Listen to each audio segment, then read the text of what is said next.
The sun beats down on the beautiful countries of Central America.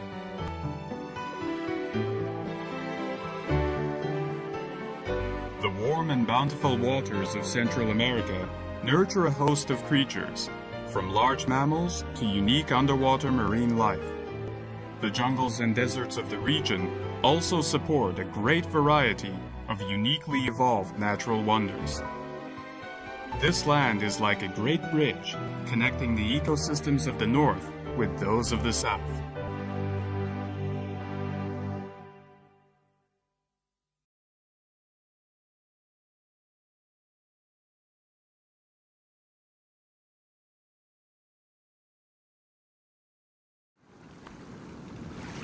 The Yucatan Peninsula juts out into the sea like a great partition separating North and South America. Taking up the southeastern part of the peninsula, the country of Belize faces the beautiful, warm waters of the Caribbean Sea. Unfolding in the blue waters off the coast is the Belize Barrier Reef Reserve System, which extends for more than 260 kilometers.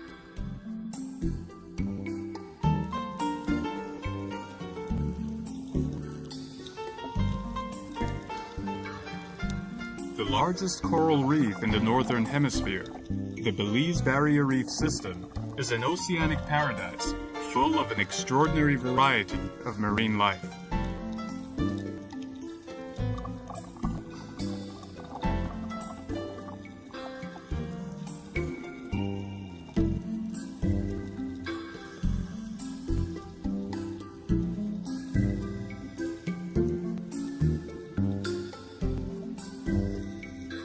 Water temperatures remain above 20 degrees Celsius throughout the year in these coral-rich waters.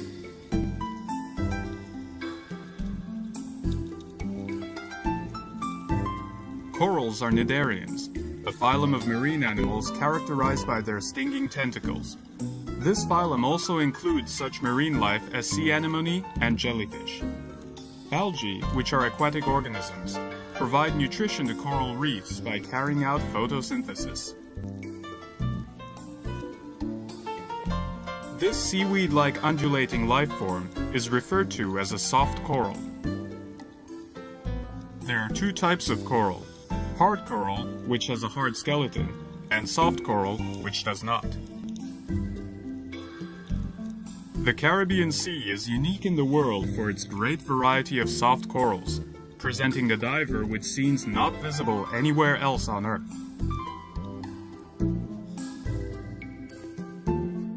Stretching just off the coast of Belize, the long coral reef sits like a great underwater wall, separating land from the sea.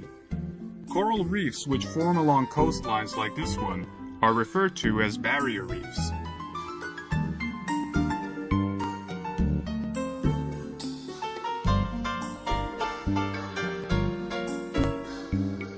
The Belize Barrier Reef is the second largest barrier reef on the planet, following Australia's Great Barrier Reef.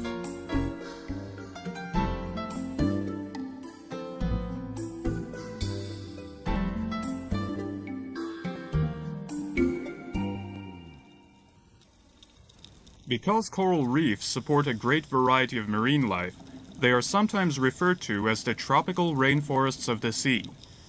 Indeed, many aquatic animals, including fish, benefit greatly from the effects of coral reefs. This nurse shark is 2 meters in length and very gentle.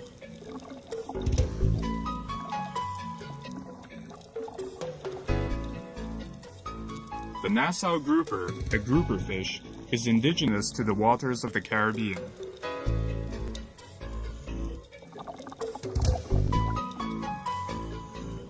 Another indigenous species to the Caribbean Sea is the French angelfish, which, as its name suggests, is part of the angelfish family.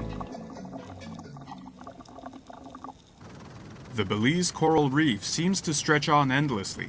Underwater, one happens upon all sorts of mysterious scenes.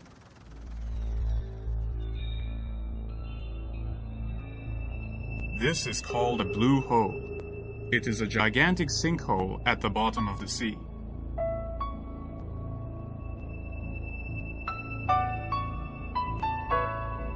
The blue hole has a diameter of 318 meters and a depth of 135 meters. One cannot help but wonder how or why such a huge sinkhole could have developed at the bottom of the sea. The key to understanding the reason lies hidden in the depths of the blue hole.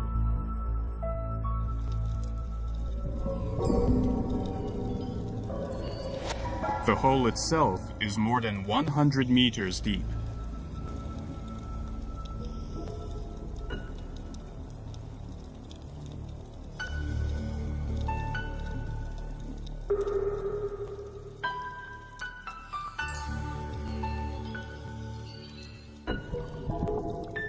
Descending into the hole, on the rock walls of the sinkhole, we see hints that indicate something of the geological factors that produce this phenomenon.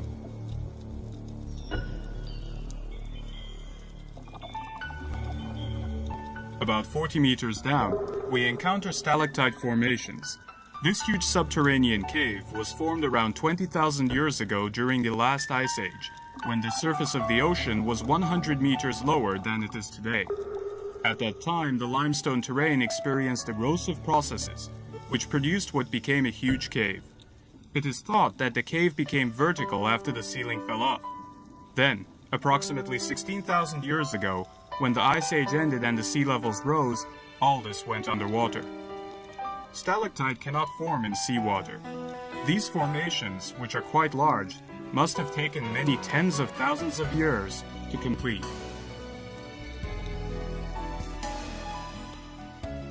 A tremendous vertical cave. It lies quietly at the bottom of the sea, a reminder that all this was once part of the land.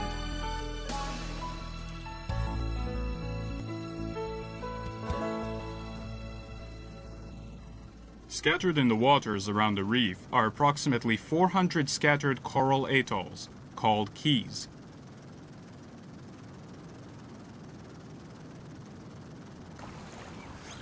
One of the most famous of these keys is Half Moon Key.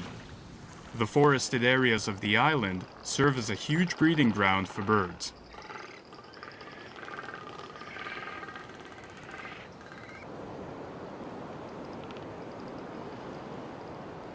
Red-footed boobies are large-sized seabirds, 70 to 80 centimeters in length.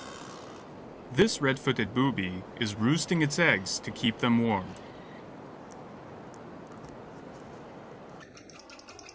The magnificent frigate birds have distinctive red throat pouches. The rich ocean waters nurture not only marine life, but bird life as well.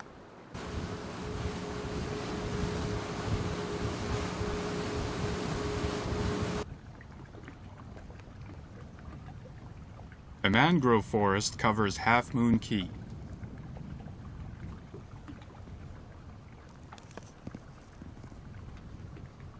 Mangrove trees are able to grow along the seashore by filtering out the salt out of the seawater through their leaves.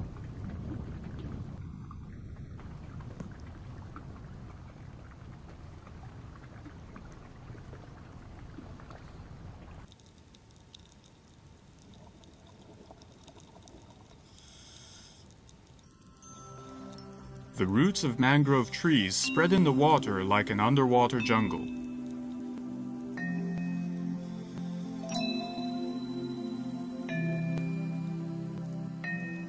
Large creatures are unable to swim in these shallow waters, making it an ideal refuge for small fish.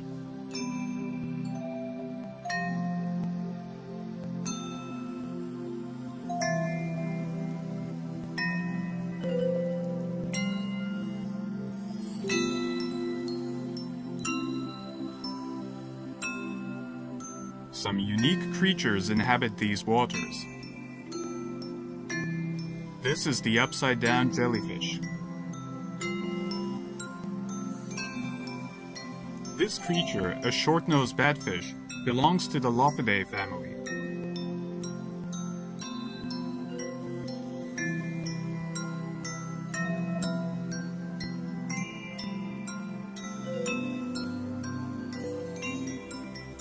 They swim by moving their pectoral and pelvic fins like legs.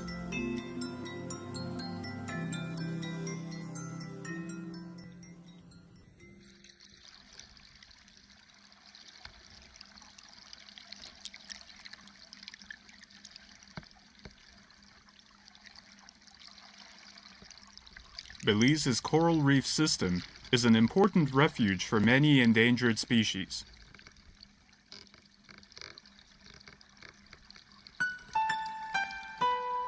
American manatees are mammals that mainly eat seaweed, such as eelgrass.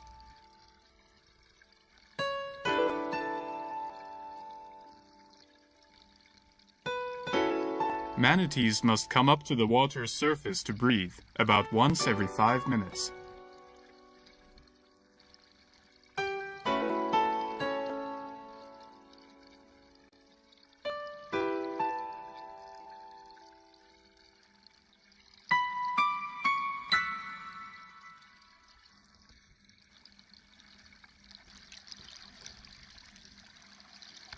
This manatee must have finished eating and is now sleeping with its face buried in the soft mud.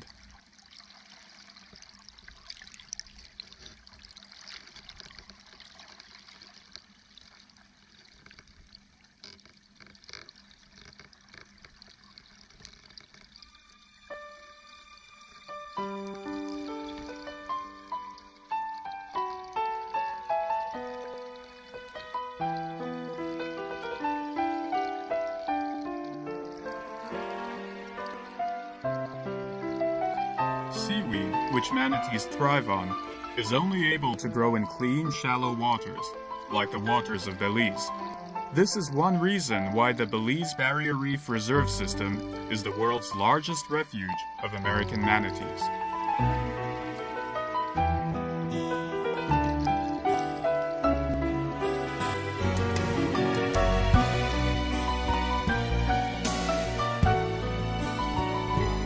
With its stunning atolls and rich marine life, the Belize Barrier Reef System is a spectacular natural wonder in the pristine, warm waters of the Caribbean Sea.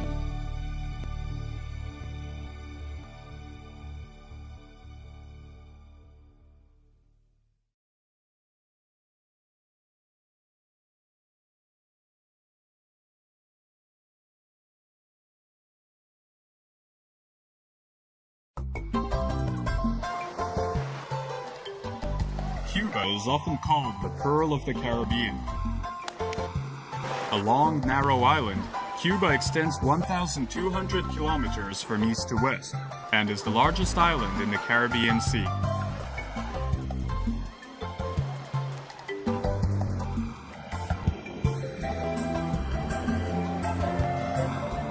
In the eastern part of this mostly flat country, approximately 800 kilometers east of the capital of Havana, is a chain of 1,000-meter-high mountains. Located amongst these mountains and extending out toward the coast is Cuba's Alejandro de Humboldt National Park, which occupies approximately 700 square kilometers. Here, in the thick forest surrounded by mountains, various species of rare animals and plants can be found.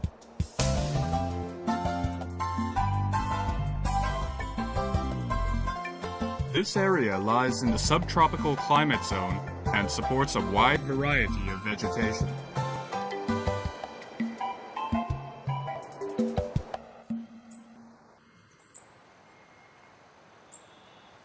The forests of Alejandro de Humboldt National Park are full of colorful birds. Cuba's national bird is the tocororo, or Cuban trogon. Endemic to Cuba, it has striking red, blue, and white wings, colors which were adopted for the Cuban flag.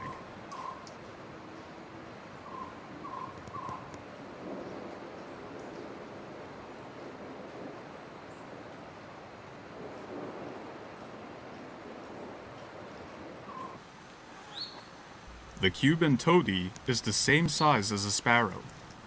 This colorful bird, one of the famous birds of Cuba, is also endemic to this area.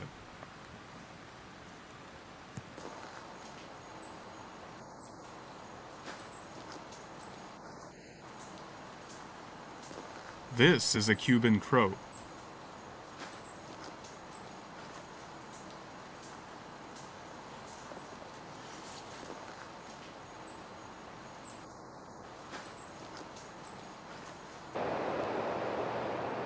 As many as 95 species of birds, ranging from endemic species to migratory birds, have been confirmed in the park.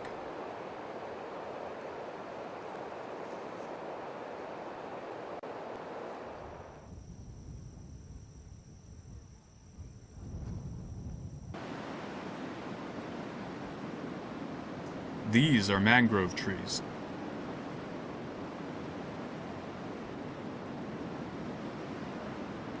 White rock stands out against the dark hills adjacent to the mangrove forest.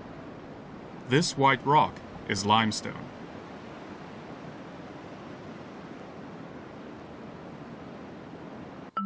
Up until some 40 million years ago, this entire area was at the bottom of the sea. Cuba is, therefore, composed of limestone formed from coral reefs of the ocean. The island was at one time connected to the South American continent, and it is thought to have separated from the continent due to a great rise in sea levels several million years ago.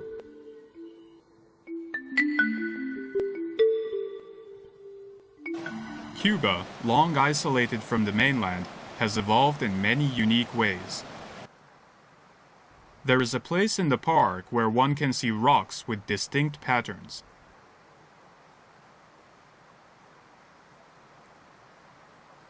Called serpentine rock, they are metamorphic rocks from the Earth's mantle.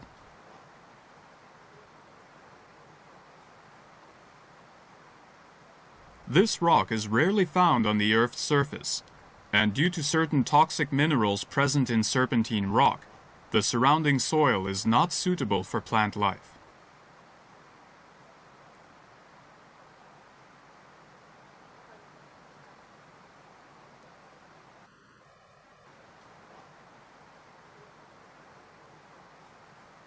Dracaena cubensis, however, have adapted themselves to be able to grow here.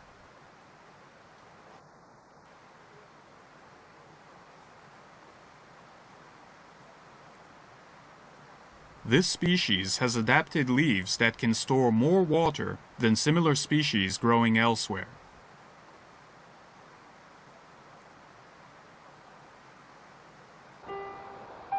These are poinsettias.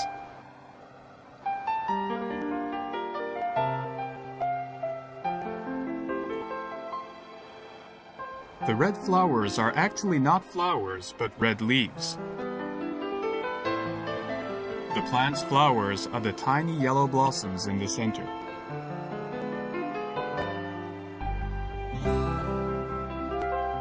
The surface of their small but thick leaves include a wax component that prevents moisture from evaporating.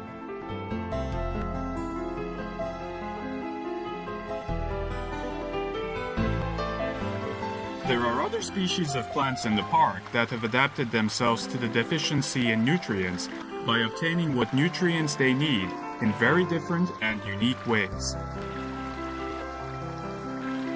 These are carnivorous plants, which catch, kill, and digest insects to obtain nutrition.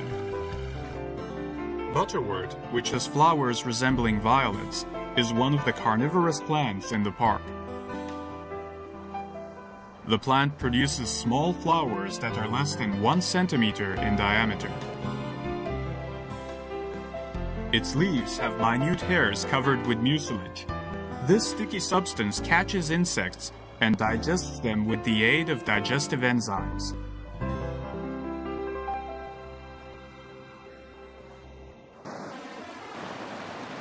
The island's distinctive environment has propagated a unique evolution in plants and animals.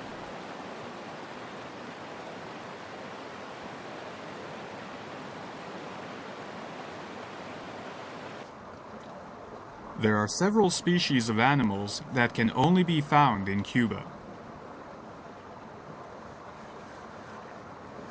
This frog, belonging to the Eleutherodactylus family, has a unique life cycle.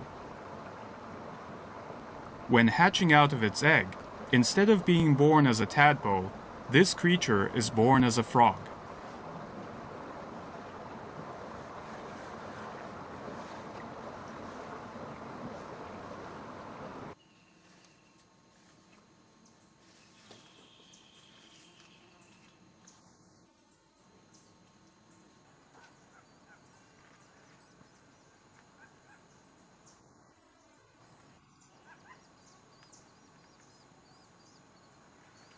This tiny frog, resting on a fallen leaf, is less than 1 centimeter long.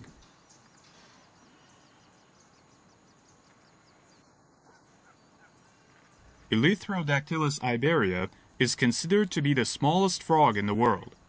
This new species was only discovered in 1996.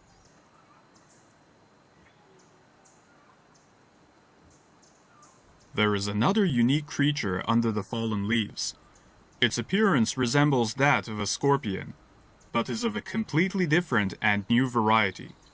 Called a vinegaroon, it does not have poison, but rather protects itself by emitting a mist from the base of its tail.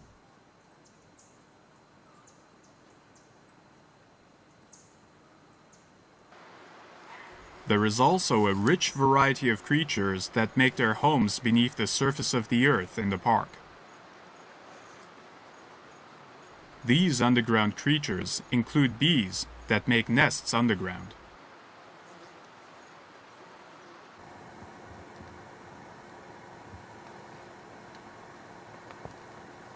Interesting reptiles are also found in the park as well. A member of the iguana family, this reptile is an Anolis barracoa and is equipped with specialized toe pads that enable it to stick to even the very tips of leaves. Some 83% of the unique reptiles that have been confirmed in the park are endemic to Cuba.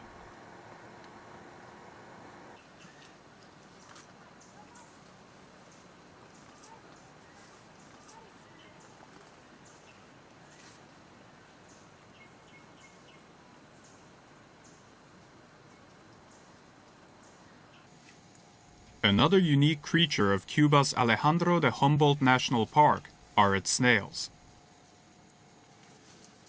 This snail on the leaf is a baby snail, which is also indigenous to Cuba.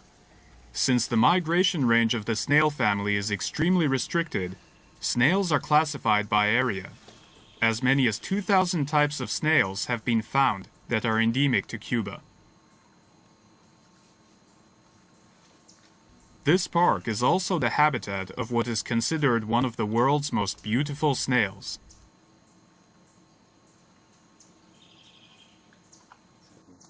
This is a Cuban polymeta. It is nibbling on some mold growing on a leaf. The natural enemies of snails are birds. Why, then, are they so colorful? Their coloring seems to be a disadvantage to their survival, and indeed, the answer remains one of the many unsolved mysteries of the forest.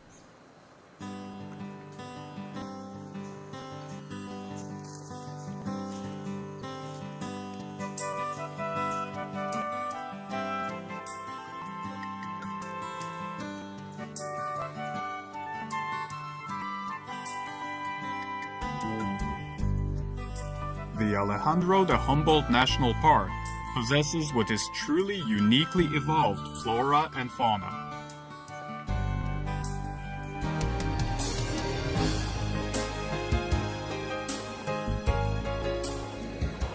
In this vast park, there remain many creatures that have yet to be studied.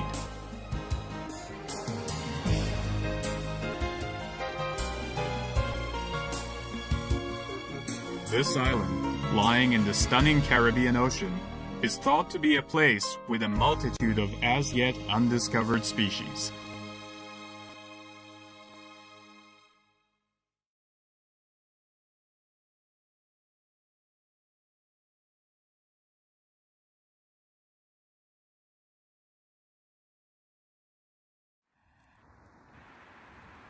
Mexico is a vast country occupying the southern part of the North American continent. With its humid rainforests and dry deserts, the country has a climate that greatly varies from region to region. Situated in the northwestern part of Mexico, the 1,200-kilometer-long and narrow Baja California Peninsula is extremely dry, characterized by a wide difference in temperature between day and night. Two large coastal lagoons located in the central park of the Baja California Peninsula were registered as a World Heritage Site in 1993. This is the whale sanctuary of El Vizcaino. One of these lagoons, the Laguna Ojo de Libre, sits in the middle of the world's largest salt production field, located here for its extremely dry climate. Surrounded by white sands, the 9-kilometer wide, 48-kilometer long inlet is a calm lagoon with shallow waters.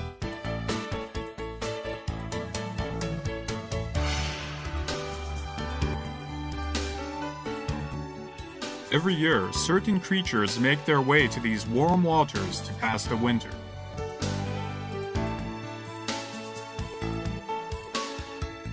These are the gray whales of El Vizcaino. Each year in December, as many as 1,000 whales descend on the waters here to give birth and raise their calves.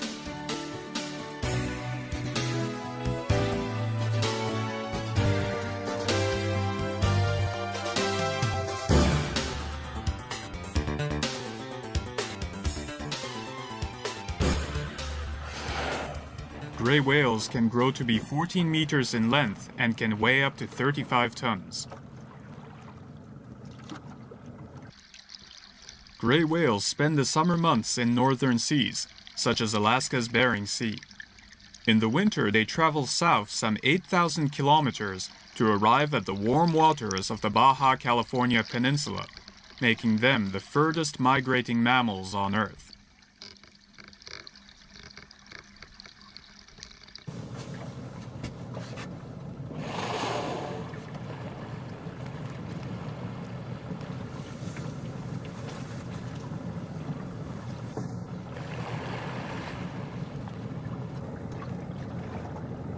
A whale suddenly pokes its head straight up out of the water. This action is called a spy hop, and it is a whale's unique way of checking out the surface of the water. Gray whales are said to check their current position this way during long migrations.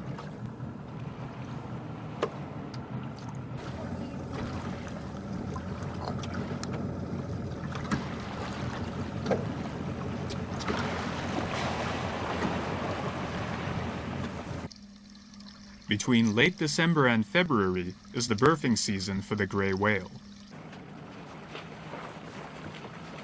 A newborn calf is roughly skimming its tail fin along the surface of the water.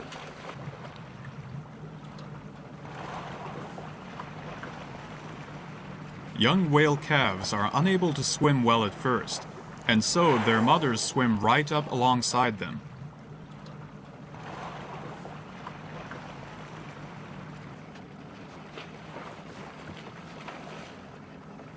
This calf does not yet have barnacles attached to its body like its mother does. The wrinkles seen all over the calf's body indicates that it was just born. Newborn whales measure between 4 and 5 meters in length and can weigh as much as 500 kilograms.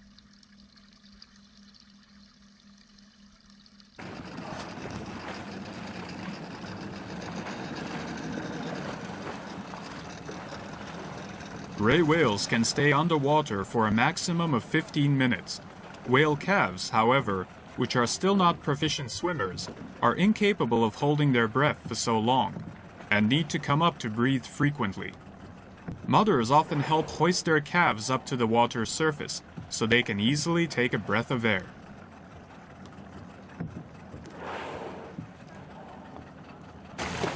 This area once saw extensive whale hunting, and the animals were hunted almost to the point of extinction. However, since a total ban on whale hunting has been enacted, their numbers have steadily increased, and currently there are more than 20,000 gray whales that come to the waters of the Baja California Peninsula. The fighting of several males is creating waves on the surface of the sea. Many whales mate during their migration to the waters of the Baja California Peninsula, but some prefer to mate after arriving.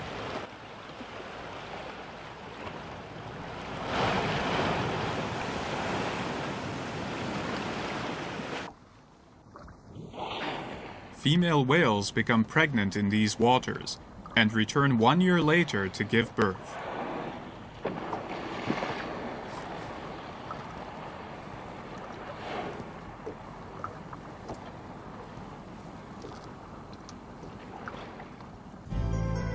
In addition to gray whales, many other kinds of animals can be found in the reserve.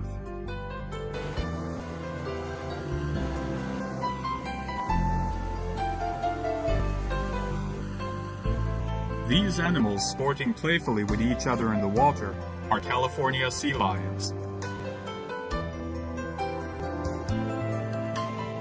A large buoy serves as a resting place for some of them.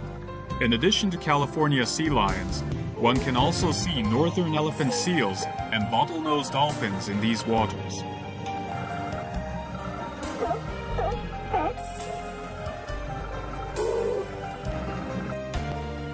Around the lagoon is a vast desert and wetlands area.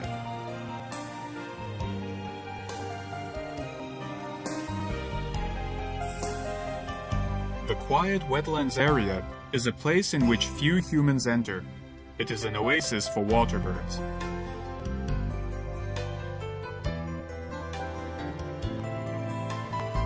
These marbled godwits, which dwell in this habitat year-round, use their long beaks to pull out food from the mud.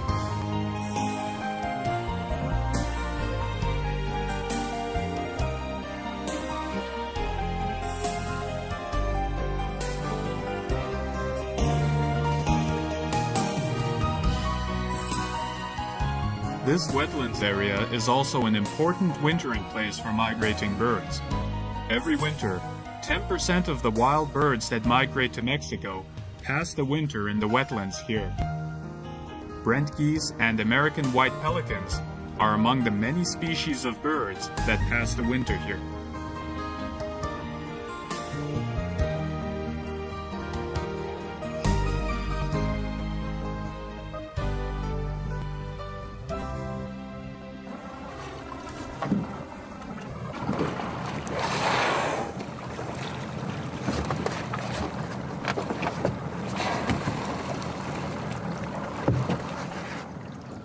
After some time has passed, a whale calf grows bigger and stronger and is able to swim in parallel to its mother.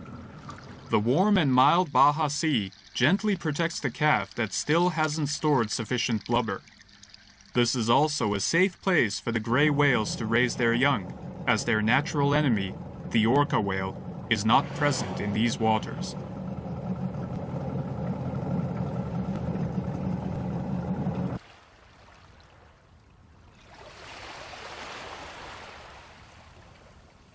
However, in April, when the season for returning to the northern seas arrives, many of the whales never make the trip back north, and instead die here in these waters.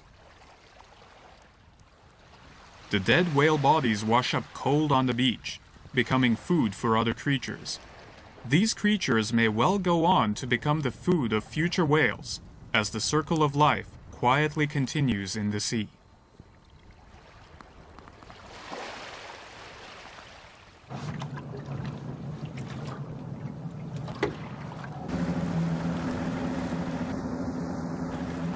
In this sea, a unique relationship has been formed between humans and whales.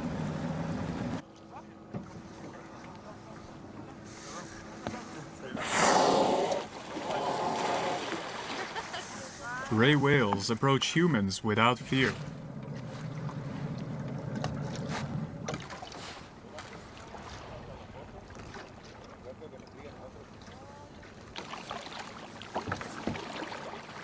The gray whale looks up at the people from the water below the boat.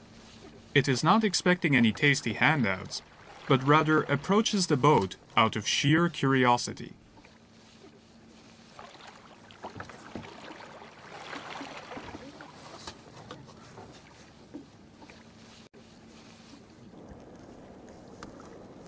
Indeed, in these warm waters, sometimes it seems like whales are enjoying people watching as much as the people are enjoying whale watching.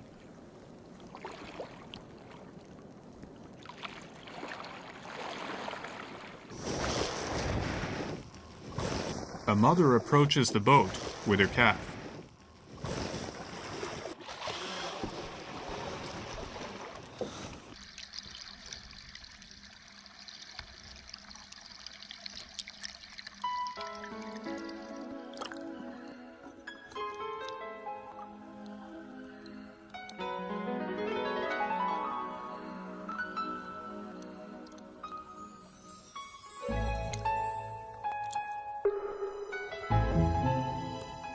the Baja waters, whales do not even mind when humans reach out to touch them.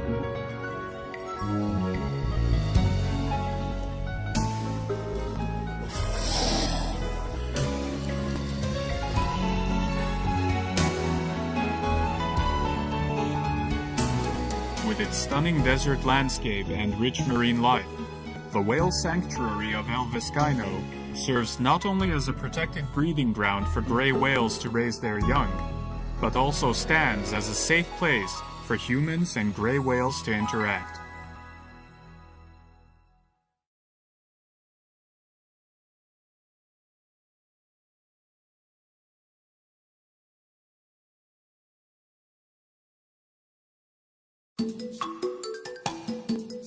On November 3, 1493, during the Great Age of Discovery, Christopher Columbus happened upon a small island in the Caribbean Sea. Since it was a Sunday, he named the island Dominica, which means Sunday in Latin. The Commonwealth of Dominica, located in the southeastern part of the West Indies, is a small country with a circumference of only 148 kilometers. The country only won its independence from England in 1978.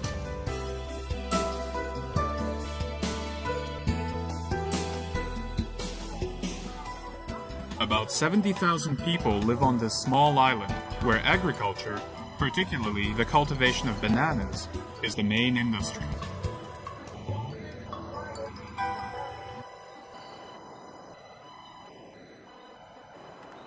In the southern part of the island, Morne Trois Pitons Mountain hides its 1,342-meter height behind gathering clouds.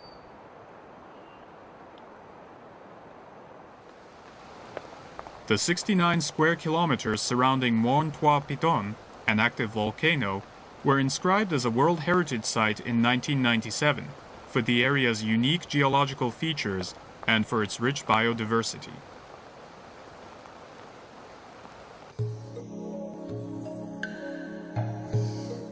The islands of the Caribbean were born 25 million years ago as a result of volcanic activity, Dominica being one of these islands.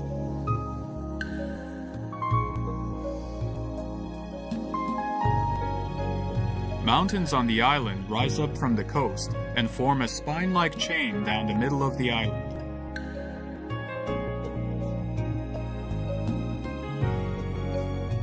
Moisture-laden trade winds, blowing in from the Atlantic Ocean, bump up against the mountains, resulting in plenty of rain.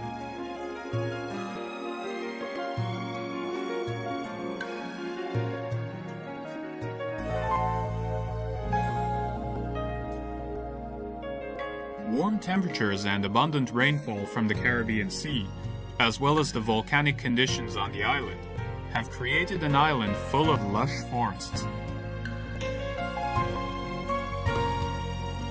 Tropical rainforests full of palm trees and ferns cover most of the island. One of the trees dominating the forest is the châtaignier, a tree which stands about 40 meters tall.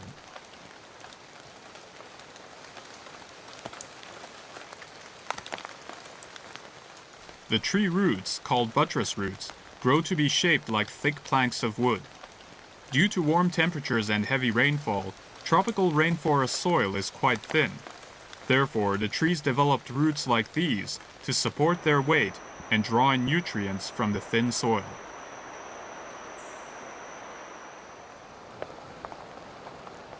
In 1980, a large hurricane devastated most of the forest. The hot and humid climate, however, allowed for a speedy revival.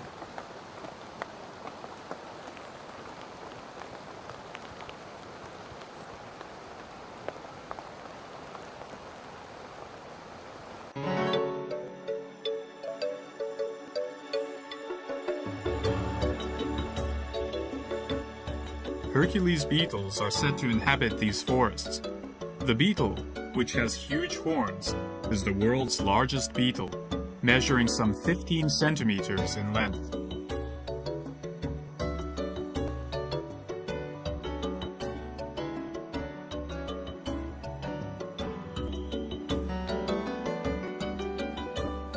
Many colorful birds can also be seen in the park. The purple-throated carib is a hummingbird that is indigenous to the Caribbean. These hummingbirds are tiny birds that hover by beating their wings dozens of times per second in order to suck nectar from a flower, resembling bees more than birds in the process.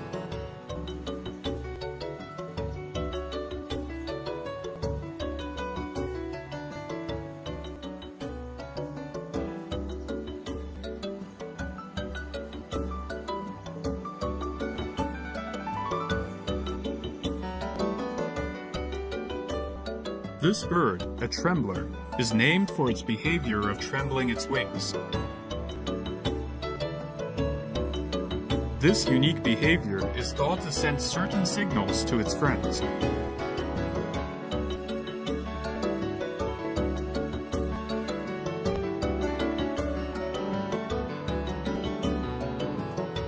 Measuring 40 centimeters in length, the red-necked parrot is an indigenous species that inhabits Dominica.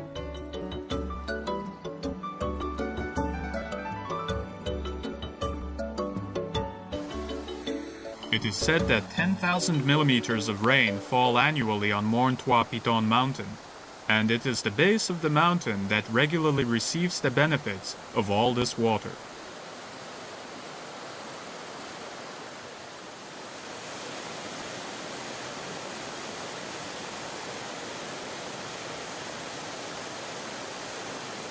Emerald Pool is a small waterfall, 6 meters high. The basin is a popular sightseeing spot in which people can swim.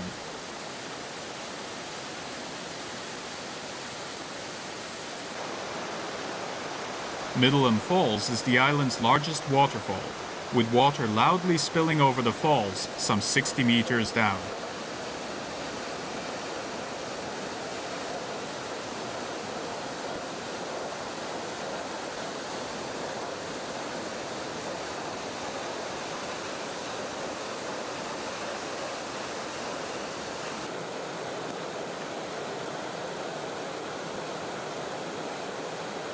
There is a creature that dwells at the bottom of the swiftly moving stream.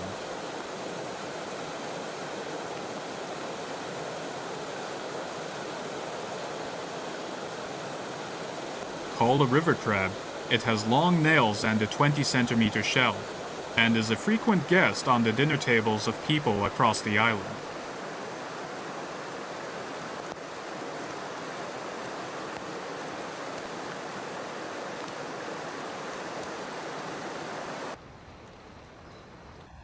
Freshwater Lake is the largest lake in Dominica, lying at an altitude of 800 meters.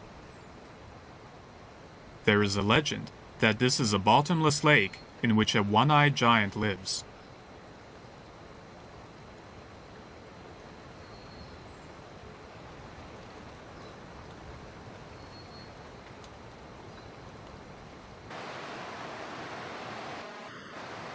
There is a place in the mountains within the park which stands as a clear reminder of the volcanic history of the island.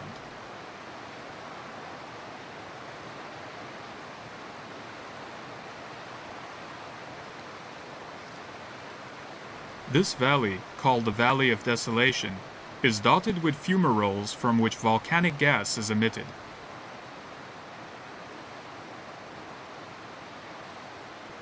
In 1880, sudden volcanic activity completely devastated the tropical rainforest in this area.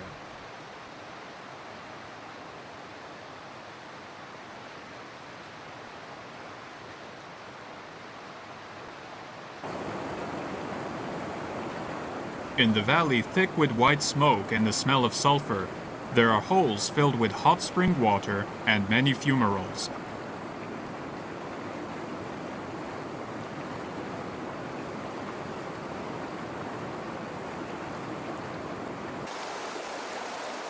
The rocks vary in color because of the highly acidic hot water.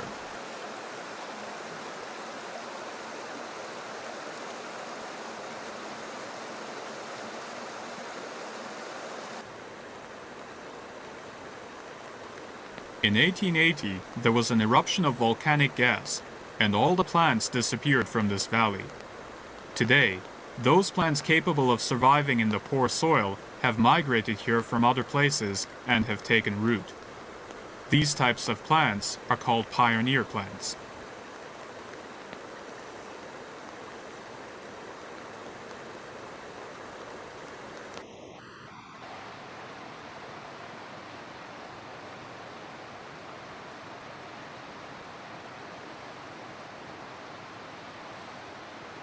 At the center of the park, white smoke can be seen rising from the mountain. This mysterious natural phenomenon is representative of the landscape of Mont Trois Pitons.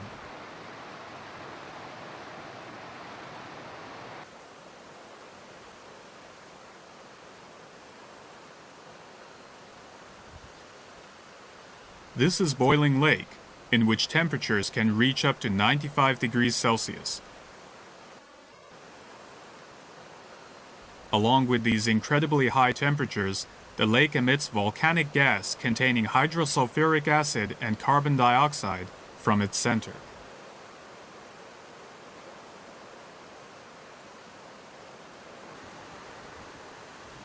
This lake, which has a diameter of 60 meters, is the world's second largest hot spring.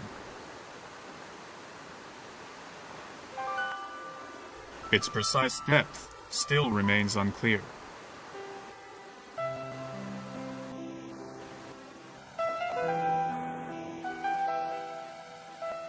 Due to its high temperature, as well as its strong acidity, neither plant nor animal life is present in the lake, or even within the lake's surrounding areas.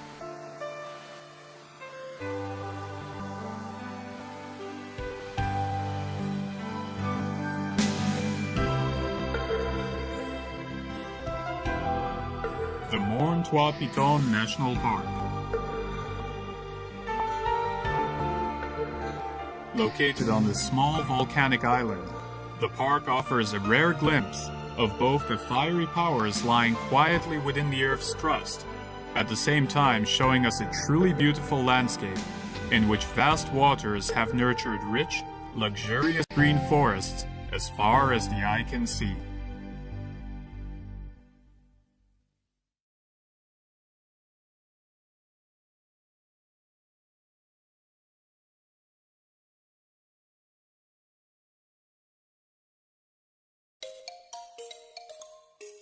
The Republic of Panama is a country located in the southernmost tip of Central America.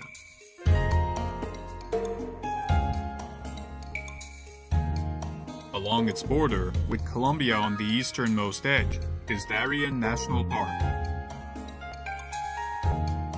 Boasting an area of 5,970 square kilometers, the park is Central America's largest national park and contains a rich variety of natural habitats, from mangrove forests along the coast to tropical rainforests and mist-covered forests inland. For most of their geological history, the North and South American continents were separated from each other. It was only in more recent history, approximately 3 million years ago, that these two giant continents became attached.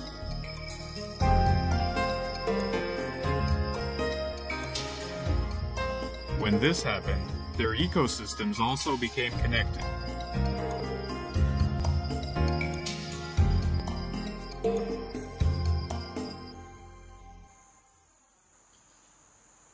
This can vividly be seen in Darien National Park, where the flora and fauna of North and South America are both represented.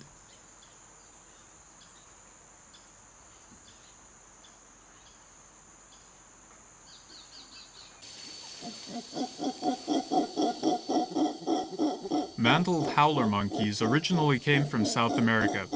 Their calls can be heard from as far as 3 kilometers away.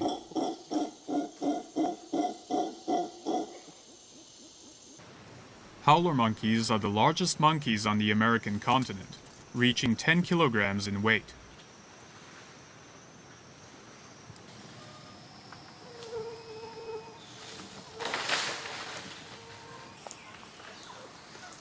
The white-headed capuchin is considered to be highly intelligent.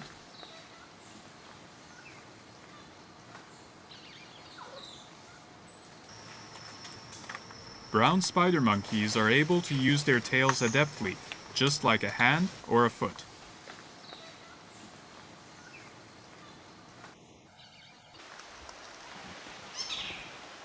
The white-nosed coati, a member of the raccoon family, is also originally from the South American continent.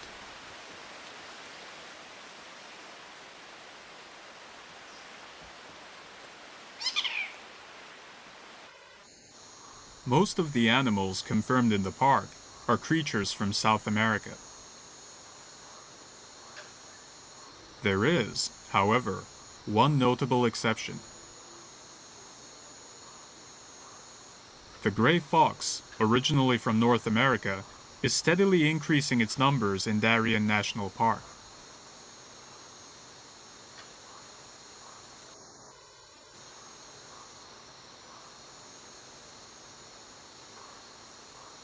Changes in the ecosystem, which occurred when the two great continents connected, continue even today.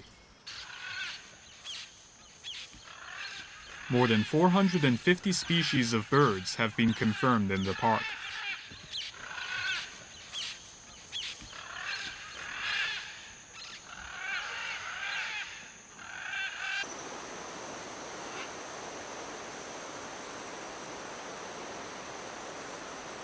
The blue and yellow macaw, with its colorful lazuli-colored wings, is a common bird in South and Central America.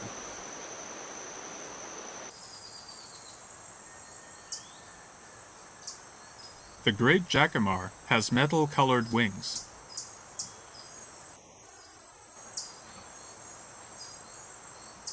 Perched on a branch, it has a clear view of the surrounding forest, adeptly smashing large insects against branches before devouring them.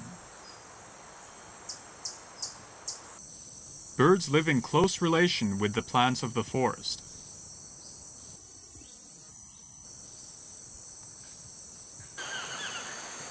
The staple food of the toucan, known for its big colorful beak, is fruit.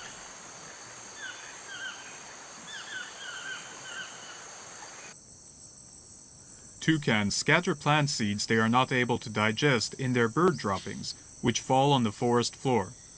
By facilitating the birds eating as much of their fruit as possible, plants are able to spread themselves over a wide area of the forest.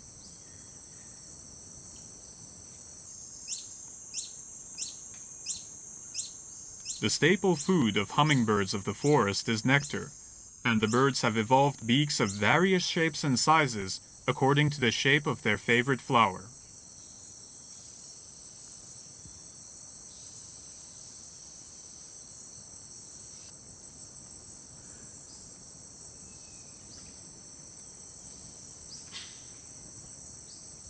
The plants have also evolved in order to meet the hummingbird's needs. For example, in order to have their pollen distributed by certain species of hummingbirds, this tree has flowers whose shape matches that of the hummingbird's beak. It is indeed a give-and-take relationship between the plants and the birds of the forest. Certain birds within the forest make good use of still-standing dead trees. This woodpecker builds its nest in large dead trees in which it can easily peck holes. In the world of nature, there is no waste, not in life nor in death. Interesting relationships exist between certain plants found in the tropical rainforest. This plant, belonging to the fig family, strangles a large tree.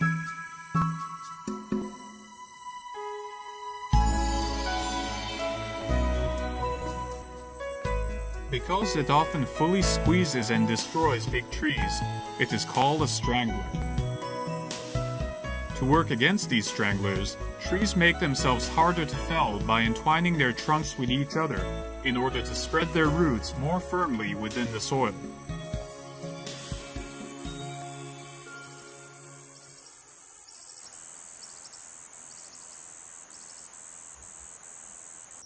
Other fascinating creatures found in the forest, if one looks hard enough, are insects of various shapes and colors.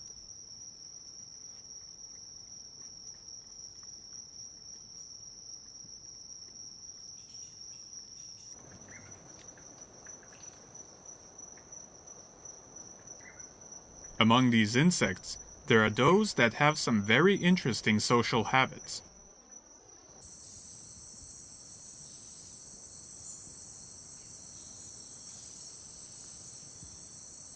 A marching line of green ants crosses through the tropical rainforest. This group of leaf-cutting ants makes use of the forest's leaves by first cutting them into small pieces. Instead of eating the leaves, they carry them to their nests where they use them to cultivate mushroom mold by biting the leaves into smaller pieces and depositing the mushroom mold in them for harvesting. The ants ingeniously cut the leaves off the plants using their small chins and seem to effortlessly lift up these cut leaves, which are several times larger than their bodies, to carry to their nest. In order to collect leaves suitable for fungus cultivation, they sometimes travel in procession as far as several hundred meters.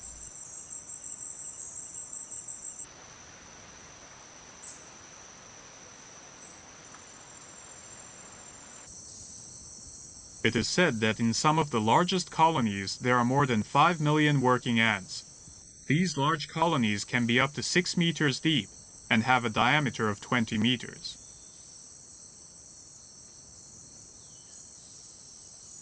These leaf-cutting ants are truly amazing and unique insects that work together in large groups to cultivate food.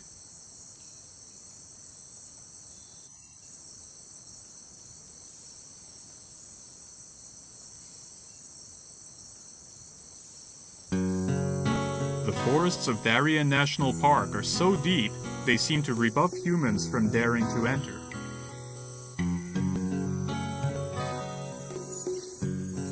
However, there was once a city in the center of the park, which had a population of more than 10,000 during the 1800s.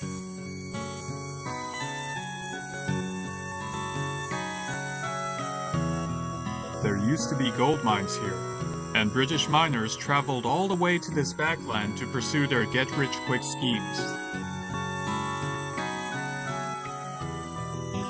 The mines were closed after some 20 years, after which the forest once again took over.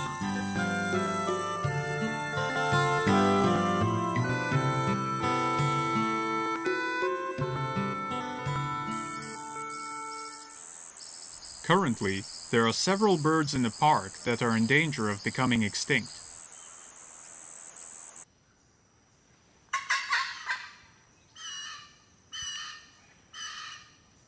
The red-throated caracara, belonging to the falcon family, is one of these birds.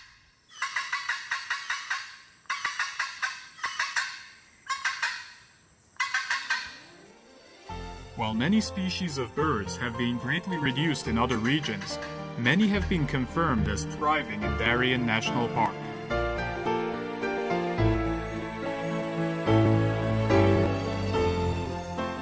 Harpy eagles are birds of prey common in Panama.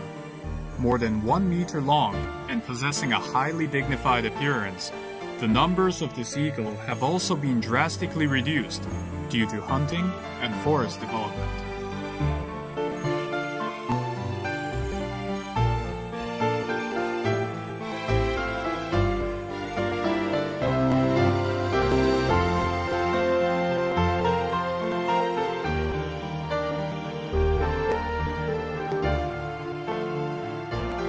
Natural corridor connecting North and South America, Darien National Park serves as one of the last places of refuge for many of the New World's endangered creatures.